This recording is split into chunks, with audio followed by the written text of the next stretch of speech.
લોકસભાની સામાન્ય ચૂંટણી તથા વિધાનસભાની 5 બેઠકો માટેની પેટા ચૂંટણીઓ માટે 12 એપ્રિલથી ઉમેદવારી પત્રો ભરવાની શરૂઆત થઈ તથા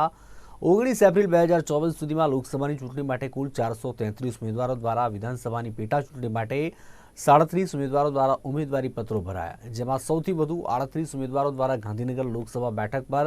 ઉમેદવારી પત્રો ભરાયા, તો સૌથી ઓછા 5 જેટલા ઉમેદવારી બારડોલી બેઠક પર ઉમેદવારી પત્રો ભરવામાં આવ્યા હતા।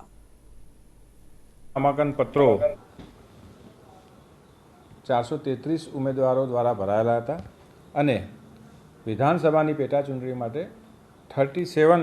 एटले के 37 उम्मीदवारों द्वारा उम्मीदवारी पत्रों भरवामां आवेला हता, जेमां सौथी वधारे गांधीनगर लोकसभानी बेठक पर कुल 38 उम्मीदवारों द्वारा उम्मीदवारी पत्रों भराया था, ज्यारे सौथी ओछा 5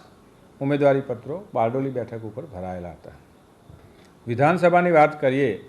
तो विधानसभा में कुल 37 उम्मीदवारों द्वारा उम्मीदवारी पत्रों भरवामां आव्या हता अने सौथी वधु विजापुरनी बेठक पर 10 उम्मीदवारों द्वारा अने माणावदर अने खंभातनी बेठक पर 6 उम्मीदवार द्वारा उम्मीदवारी पत्रों भरवामां आवेला हता। आज रोज एटले के तारीख 20मीना रोज आजे समग्र 26 बेठकों पर स्कूटीनी चालू है अने आजनी स्कूटीनी बाद तारीख 22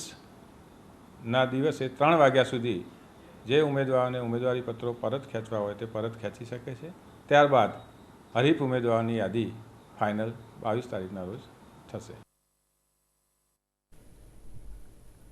सूरत लोकसभा कांग्रेसना उम्मीदवार निलेश कुंभाणीनुं फॉर्म रद्द थयाना संकेतो सामे आवता कांग्रेसना नेताओमां रोष भभूकी उठ्यो छे।